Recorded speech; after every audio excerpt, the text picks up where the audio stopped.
구약에 계시된 예수 그리스도라는 주제로 149번째 시간입니다. 지난 시간에 말라기 1장을 통해 하나님께서 이스라엘 그들을 택하셨건만 그들의 마음속에는 감사함과 순종이 아니라 오히려 하나님에 대한 불평과 반항심이 있었기에 하나님이 그들을 책망하고 경고하시는 내용을 다루었는데요. 오늘은 그 연장선에서 말라기 2장의 말씀을 나누겠습니다. 특별히 2장에서는 이 백성들의 지도자인 이 제사장들의 영적 상태와 죄를 지적하고 있는데요. 2장 1절 2절을 보겠습니다. 말라기 2장 1절 2절입니다.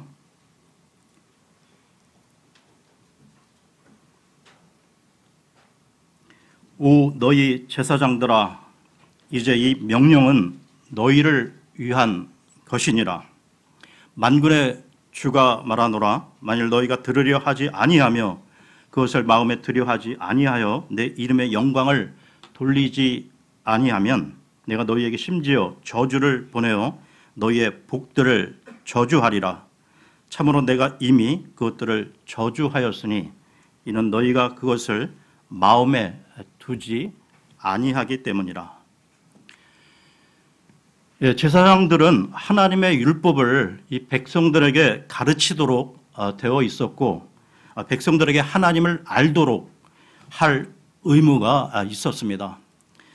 그런데 제사장들은 그들의 신성한 의무를 형식적인 직업 차원에서 일을 수행했던 것이죠. 그렇다면 그들 제사장들의 근본 문제는 어디에 있었던 것일까요? 2절에 보면 그들이 하나님께서 말씀하신 것을 들으려 하지 않고 마음에 두지 않았다고 반복해서 나오고 있습니다. 영적 지도자들이 하나님의 말씀을 듣지 않는다면 백성들 또한 그들을 따라 당연히 듣지 않겠죠. 즉 그들의 문제는 마음의 문제로서 신약 성도인 우리들 또한 마찬가지라는 것입니다. 인간의 마음 상태가 우리 신앙생활에 있어 중요하다는 것이죠. 그러면 이 말라기 시대의 영적 상태와 관련해 잠언에 나오는 말씀의 교훈을 보겠습니다. 잠언 4장 20절에서 23절을 보겠습니다. 잠언 4장 20절에서 23절입니다.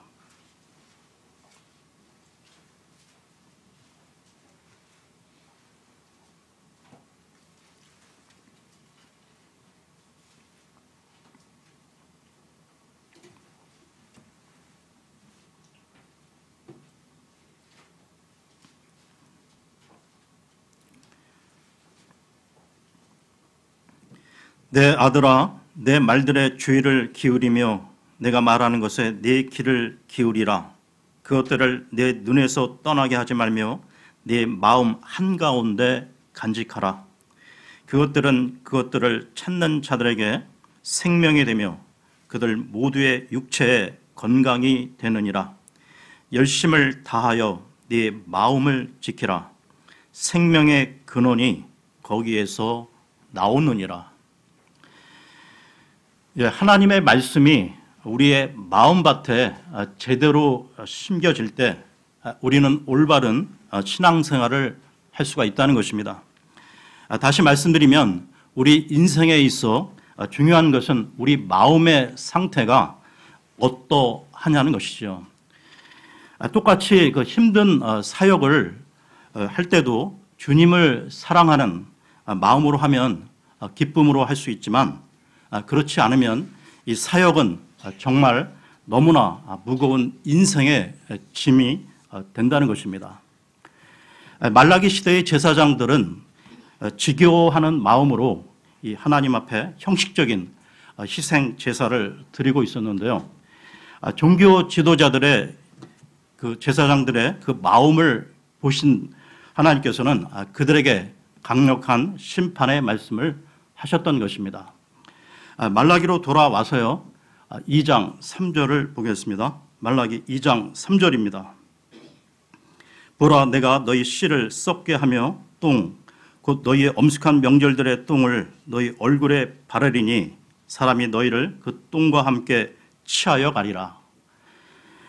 예, 하나님께서는 제사장들에게 말씀하시기를 첫째, 레위 사람들의 씨를 썩게 할 것이다. 즉 아비들의 죄들에 대한 대가를 그 후손들이 치르게 될 것을 밝히신 것이죠. 그리고 두 번째로 하나님께서 제사장들에게 선포하신 저주는 자신에게 바친 그 희생 제물인 동물로부터 남겨진 똥을 가져다가 그 헌물을 바치고 있는 제사장들의 얼굴에다가 뿌려 버리시겠다는 것입니다.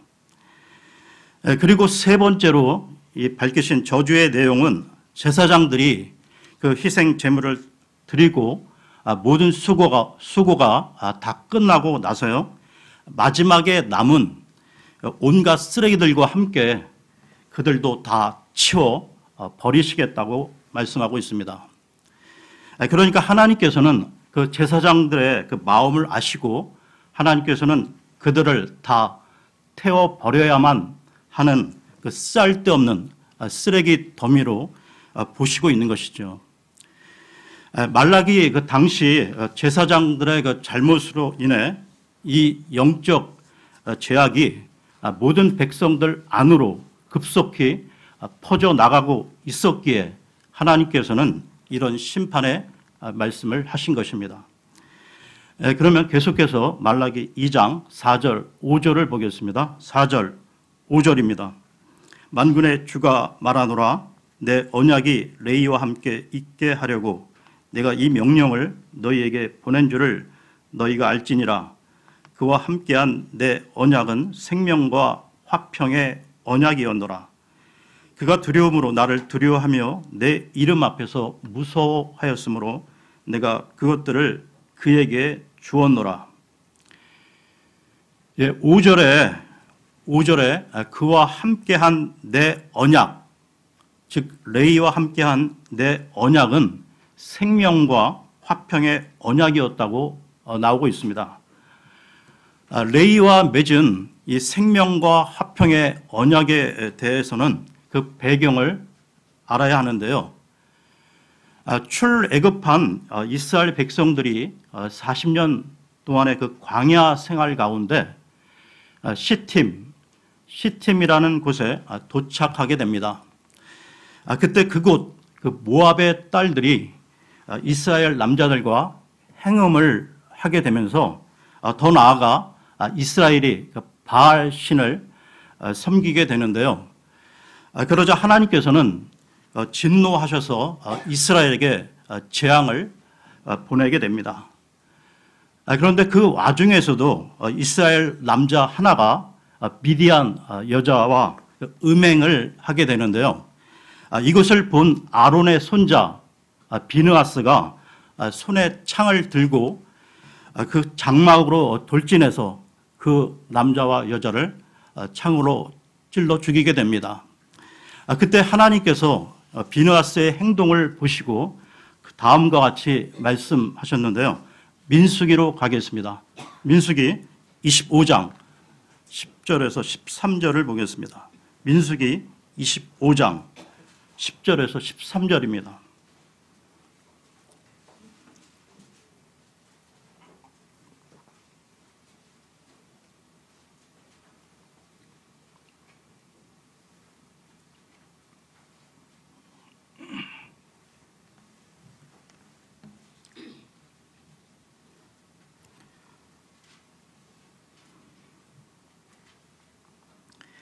주께서 모세에게 말씀하여 이르시되 제사장 아론의 손자요 엘르아살의 아들인 비느하스가 그들 가운데 나를 위해 열심을 내어 내 진노를 돌이켜서 이스라엘 자손에게서 떠나게 함으로써 내가 내 질투 중에 그들을 소멸시키지 아니하게 하였도다.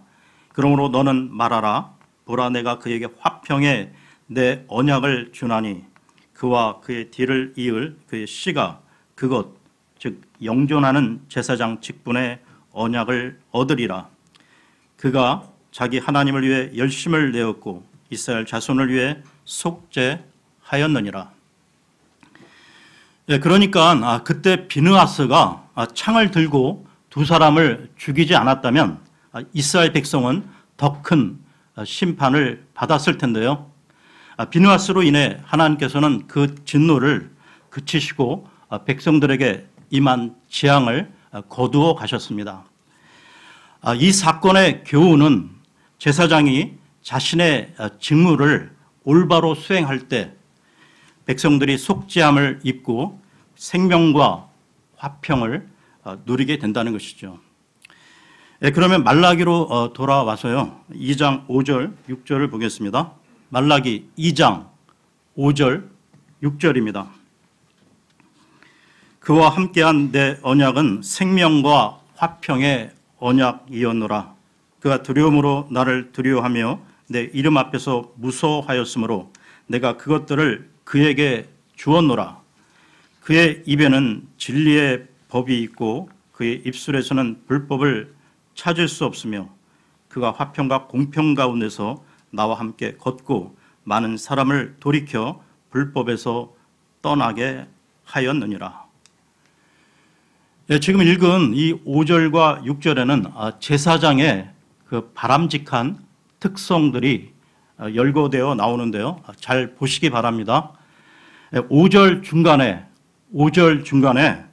그가 나를 두려워하며, 즉 제사장이 주를 두려워했다는 것이죠. 그리고 내 이름 앞에서 무서워했다고 나오고 있습니다. 여러분, 십계명, 즉 10가지 명령 가운데 세 번째가 주의 이름을 헛되이 취하지 말라는 것이죠. 주의 이름은 항상 최고로 영광 받으셔야 할 이름인 것입니다. 그리고 6절에 보면 그의 입에는, 즉 제사장의 입에는 진리의 법이 있어야 한다는 것이죠. 그리고 그의 입술에는 불법을 찾을 수 없어야 한다는 것입니다. 그리고 그가, 즉 제사장이 화평과 공평 가운데서 나와 함께 걸었다는 것이죠. 그리고 6절 마지막에 많은 사람을 불법에서 돌이키게 했다고 나오고 있습니다. 그러면 2장 6절을 다시 보겠습니다. 2장 6절입니다. 그의 입에는 진리의 법이 있고 그의 입술에서는 불법을 찾을 수 없으며 그와 화평과 공평 가운데서 나와 함께 걷고 많은 사람을 돌이켜 불법에서 떠나게 하였느니라. 과거에 이렇게 훌륭한 영적 지도자가 있었던 시절도 있었다는 것을 말하는 것입니다. 6절 후반절에 많은 사람을 불법에서 떠나게 했다고 나오는데요. 영적 지도자의 말과 행위가 영향력을 끼침으로 많은 사람들이 제 길에서 회개하고 돌이켰다는 것입니다. 이와 관련해서요, 다니엘서로 가겠습니다. 다니엘서 12장 3절을 보겠습니다. 다니엘서 12장 3절입니다.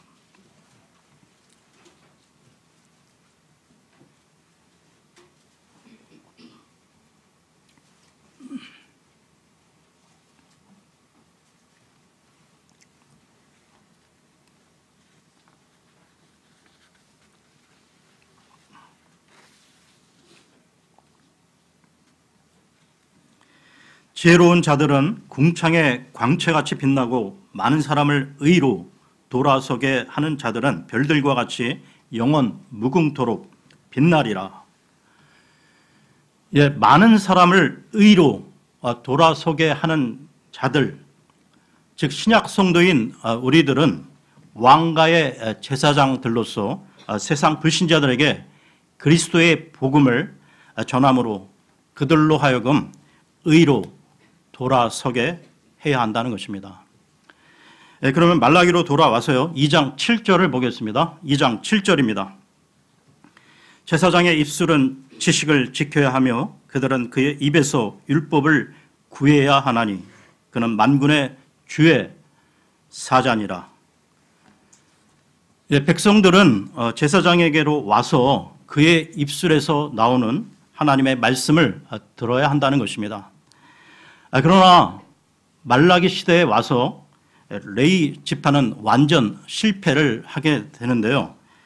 그들은 하나님을 향한 마음을 상실했고 하나님께서 제정하신 희생 제사를 멸시하기에 이르게 됩니다. 더 이상 백성들에게 이 거룩하신 분에 대한 이 지식을 나누어 줄 수가 없게 되었던 것이죠. 그래서 말라기 대언자는 다음과 같이 그들을 비판하고 있습니다. 2장 8절을 보겠습니다. 2장 8절입니다. 그러나 너희가 그 길에서 떠나 많은 사람을 율법에 걸려 넘어지게 하고 레위의 언약을 썩게 하였느니라. 만군의 주가 말하노라. 큰 특권에는 큰 책임도 따르기 마련인데요. 한 제사장이 하나님의 부르심의 사명을 잘 받아들여 순종하게 되면 많은 사람들이 풍요로워지지만 반대로 어떤 사람이 그 임무에 실패하고서도 계속 영적 지도자의 위치에 서 있게 되면 많은 사람들이 실족하게 된다는 것입니다. 이스라엘 제사장들이 이 하나님의 율법을 경홀히 여기고 위선과 형식주의에 빠지자 이제 민족 전체가 하나님의 진리에서 멀어지게 되었던 것이죠. 계속해서 2장 9절을 보겠습니다. 9절입니다. 그런즉 너희가 내 길들을 지키지 아니하고 율법에서 한쪽으로 치우쳤으므로 나도 너희로 하여금 온 백성 앞에서 멸시와 천대를 당하게 하였느니라. 하나님께서 영적 지도자들을 책망하신 것은 율법에서 한쪽으로 기울어진 그 편향된 모습을 보였기 때문인데요. 이 편향된 모습과 관련해 마태복음으로 가겠습니다. 마태복음 23장 23절입니다. 마태복음 23장 23절입니다.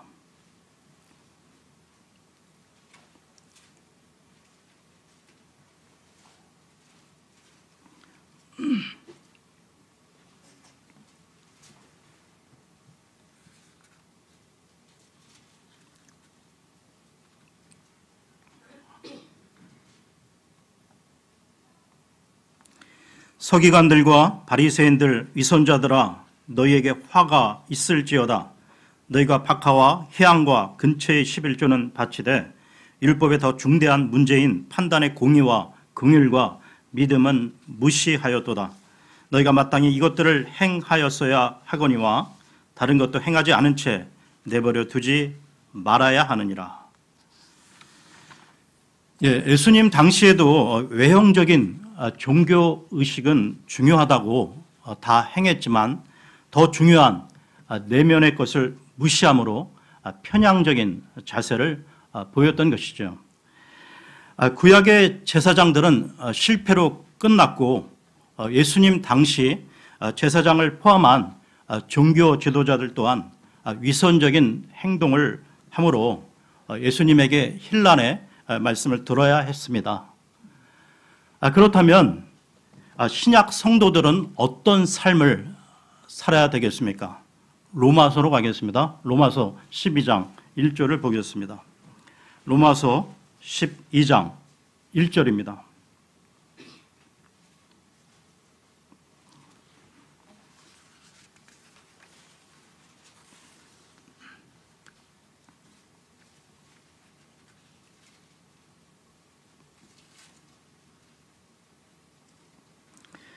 그러므로 형제들아 내가 하나님의 긍휼을 힘입어 너희에게 간청하노니 너희는 너희 몸을 거룩하고 하나님께서 받으실 만한 살아있는 희생물로 드리라.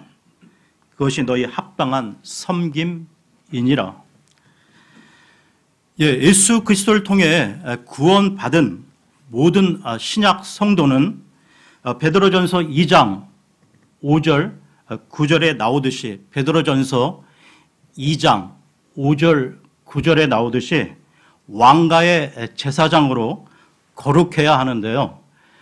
세상과 구별하여 거룩한 삶을 살아가야 한다는 것입니다. 그러면 말라기로 돌아와서요. 2장 10절을 보겠습니다. 2장 10절입니다. 우리 모두에게 한 아버지가 계시지 아니하냐? 한 하나님께서 우리를 창조하지 아니하셨느냐? 어찌하여 우리가 우리 조상들의 언약을 더럽힘으로 각 사람이 자기 형제를 대적하며 배신하느냐? 여기서 우리 모두에게 한 아버지가 계시지 않느냐는 이 말에서 우리는 이스라엘을 말하는 것이지 온 세상 사람들을 말하는 것이 아니라는 것입니다. 이 부분을 이해하려면 말라기 1장 1절을 보면 되는데요. 말라기 1장 1절을 보겠습니다.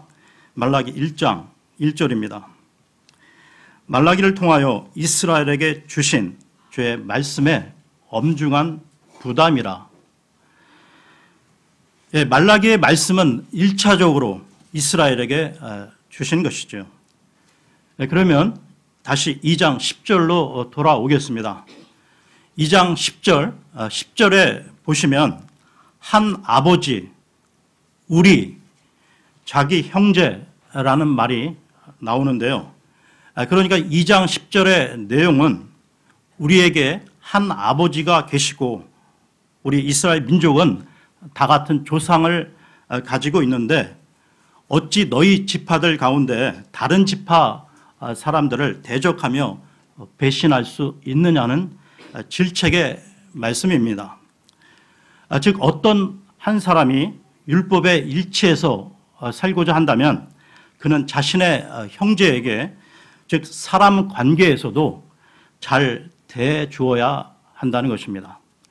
이 문맥과 관련해서 마태복음으로 가겠습니다. 마태복음 22장 36절에서 40절입니다.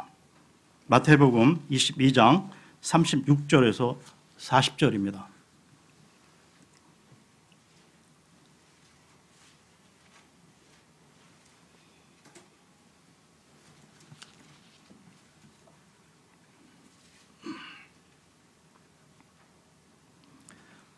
선생님이여 율법에서 큰 명령은 무엇이니까 하매 예수님께서 그에게 이르시되 너는 네 마음을 다하고 혼을 다하고 생각을 다하여 주 내 하나님을 사랑하라.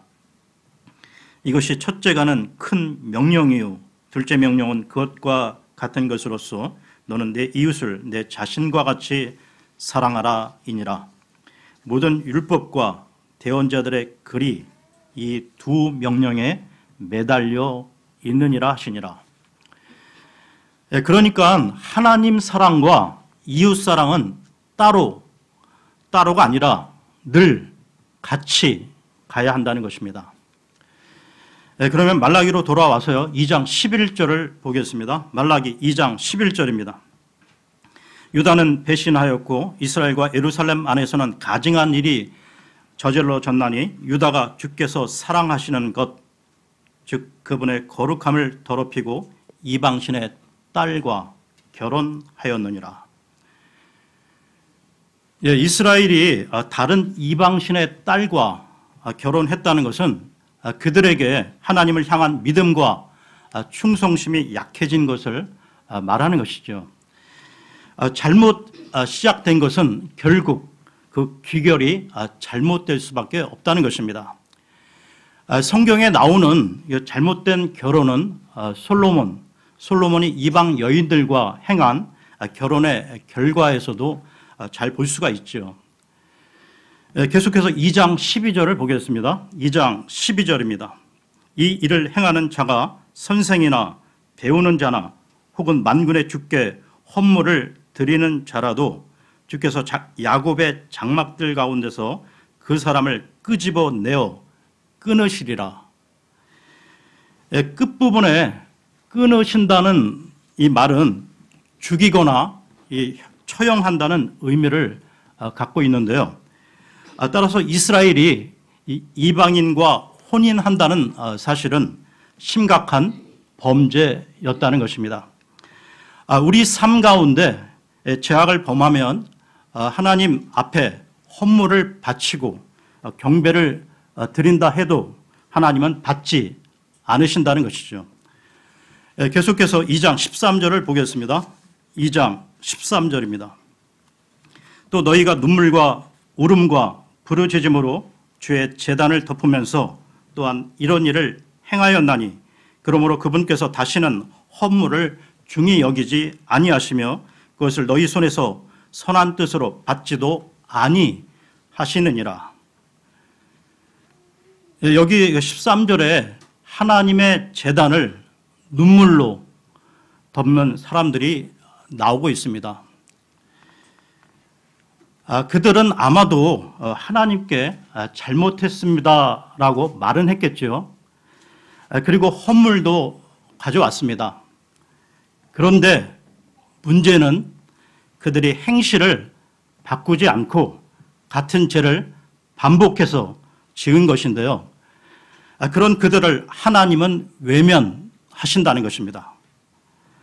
하나님께 외면당한 그들은 왜 하나님께서 자신들의 헌물을 받지 않으시는지를 물었고 그에 대해서 말라기는 다음과 같이 답변하고 있는데요. 2장 14절을 보겠습니다. 2장 14절입니다. 그럼에도 너희는 이르기를 어찌된 까닭이니까 하는도다. 그 까닭은 주께서 너와 네가 어려서 취한 아내 사이에 증인이 되셨기 때문이라. 네가 그녀를 대적하며 배신하였으나 그녀는 여전히 네 짝이요 네 언약의 아내니라. 이 구절의 사항은 남자와 여자가 서로 반대의 견해를 가지고 서 있고요. 주님께서는 그 둘 사이에 증언자로서 정중앙에 서 계시는 상황입니다. 이 내용은 이혼에 관한 것인데요. 결론인즉 하나님은 이혼을 인정하시지 않으신다는 것입니다. 14절 후반절을 보시면 대적하며 배신하였으나 즉 이혼한다 해도 그녀는 여전히 네 짝이요 네 아내라고 현재 시제로 말씀하시고 있다는 것입니다. 다시 말해서요. 재판관들이 너희의 결혼을 무효화해서 이혼을 허락해 주었다 해도 하나님께서는 여전히 그 남자에게 그녀는 네 짝이요 네 아내라고 선언하고 계십니다. 하나님은 남녀가 결혼하면 한 육체라 하셨고 그 결혼은 사람이 나누지 못한다고 하셨는데요. 마가복음으로 가겠습니다. 마가복음 10장 7절에서 9절을 보겠습니다. 마가복음 10장 7절에서 9절입니다.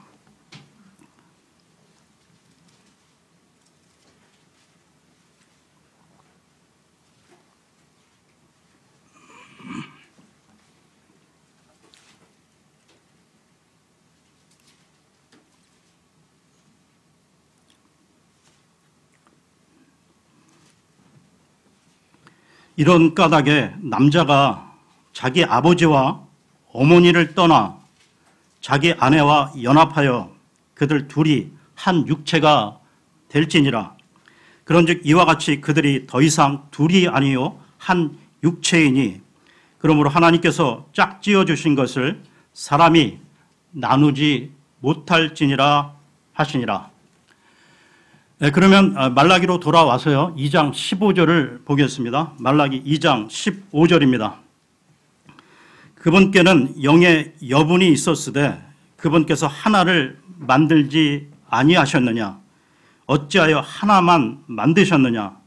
이것은 그분께서 하나님을 따르는 씨를 구하고자 하심이라. 그러므로 너희 영을 조심하여 아무도 어려서 취한 아내를 대적하며 배신하지 말지니라. 여기 나오고 있는 영은 사람의 영을 말하는 것인데요. 영을 하나만 만드셨다는 것은 남녀가 결혼을 하게 되면 하나님께서 그 두 육체를 한 육체로 만드시는 영적 수술을 하셨다는 것입니다. 그리고 15절 중간에 이것은 그분께서 하나님을 따르는 씨를 구하고자 하심이라는 말씀은 가족 안에 이혼을 하게 되면 어린 아이들에게 심각한 해를 끼치게 되므로 평생 결혼이 지속되어야 함을 강조하시는 것이죠. 이토록 가정이 중요하기에 하나님은 교회나 국가보다도 먼저 이 결혼 제도를 먼저 만드신 것입니다. 계속해서 2장 16절을 보겠습니다. 2장 16절입니다. 주 곧 이스라엘 하나님이 말하노라 나는 아내 버리는 것을 미워하노라 사람이 자기 옷으로 폭력을 덮나니 그러므로 너희는 너희 영을 조심하여 배신하지 말지니라 만군의 주가 말하노라.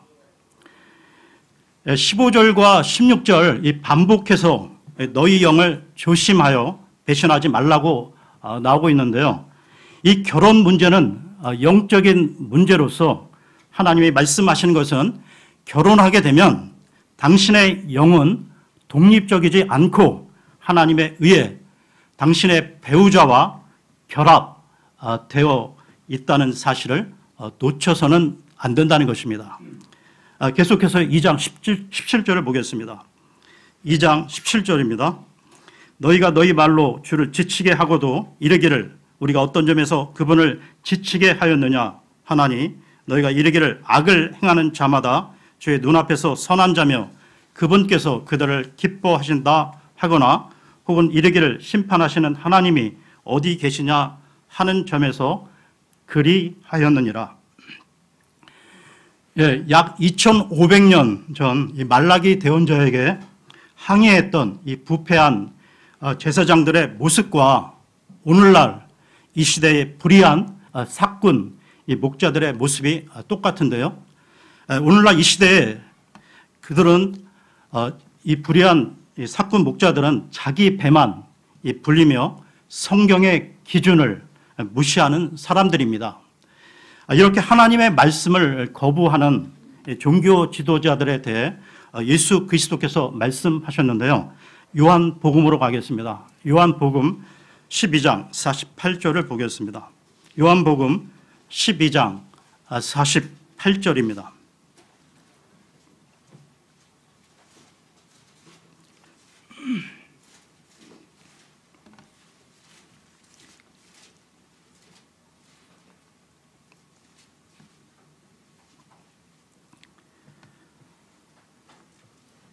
나를 거절하고 내 말들을 받아들이지 아니하는 자에게는 그를 심판하는 이가 있으니 곧 내가 한 말 바로 그 말이 마지막 날에 그를 심판하리라.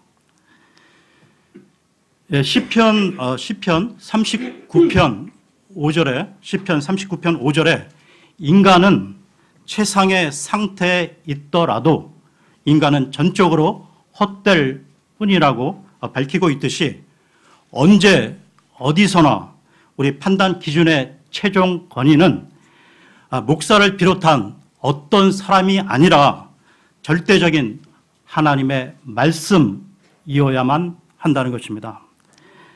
네, 오늘은 여기까지 하고요. 다음 시간에 3장으로 넘어가겠습니다. 네, 감사합니다.